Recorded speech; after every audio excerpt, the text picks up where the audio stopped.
Hello everyone, আমি ডোনা। আমার ছোট্ট একটা ব্লগে তোমাদের স্বাগত। ভিডিওটা ছিল গতকালের, মানে রবিবারের। তো আমরা প্রত্যেক রবিবারেই চেষ্টা করি একটু বেরোনোর, কারণ ডাম্পিরও সারা সপ্তাহ পড়াশোনার খুব চাপ যায়, আমাদের দুজনেরও কাজের চাপ যায়। তো একটা দিন যদি একটু না বেরোই তো সত্যি কথা বলতে ভালো লাগে না, মনটাও কেমন খারাপ খারাপ লাগে। আর মেয়েটাকেও তো একটু ঘোরাতে হবে, কারণ ওর তো পড়াশোনার মধ্যেও এতটাই ব্যস্ত যে আমরা তো সারা সপ্তাহ ওইভাবে কোথাও বেরোই না। তো একটা দিন আমাদের একটু বেরোতেই লাগে। তো আমরা চলে গেছিলাম আমাদের সেই প্রিয় জায়গা রানী রাসমণি ঘাট, কাঁচরাপাড়ায়, যার ভিডিও তোমাদের সাথে আমি আগেও শেয়ার করেছিলাম। তো আমরা এখন মোটামুটি ওখানেই যাই, কারণ আমাদের সত্যি বাড়ির কাছাকাছি কিচ্ছু নেই, কোনো ক্যাফে ছাড়া কিচ্ছু ঘোরার জায়গা নেই।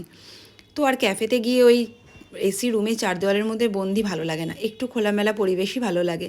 আমারও, ডাম্পিরও আর গবুরও, তিনজনে আমরা একটু খোলামেলা পরিবেশই পছন্দ করি। তো এখানে গিয়ে দেখলাম নৌকা রাইড হচ্ছে। অন্যদিন সন্ধে হয়ে যায় তো যেতে যেতে, তো এরকম নৌকা আমরা দেখতে পাই না। বাট কালকে আমরা অনেকটাই বিকেলে পৌঁছে গেছিলাম, আর কালকের ওয়েদারটা ভীষণই ভালো ছিল, সারাদিন খুব হাওয়া দিচ্ছিল, আবার কখনো কখনো ঝিরঝির করে বৃষ্টি পড়ছিল। তো গিয়ে যখন দেখলাম এরকম নৌকা দাঁড়িয়ে আছে, তো আমরা লোক সামলাতে পারলাম না, তো আমরা উঠে পড়লাম এবং আমাদের দেখা দেখি আরেকটা ফ্যামিলিও উঠে পড়লো। তো দুটো ফ্যামিলি নিয়ে নৌকা রওনা হয়ে পড়লো এবং পুরো গঙ্গা রাইড করালো ওরা। আর সামনে দেখো একটা ব্রিজ দেখা যাচ্ছে, এটা হচ্ছে কল্যাণীতে বাঁশবেড়িয়া ব্রিজ, তোমরা তো সবাই জানো।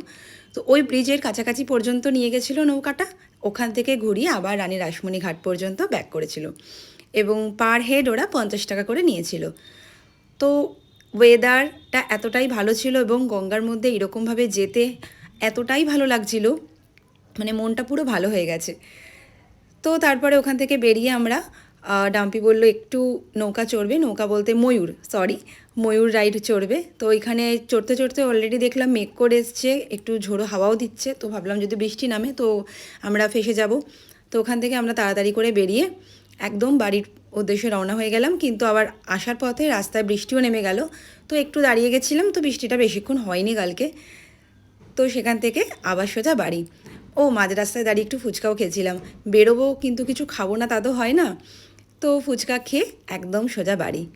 ভিডিওটা কেমন লাগলো অবশ্যই তোমরা কমেন্ট করে জানিও, আর এই রানী রাসমণি ঘাটে কারা কারা এখনও পর্যন্ত গেছো তারাও কিন্তু জানিও। চলো টাটা।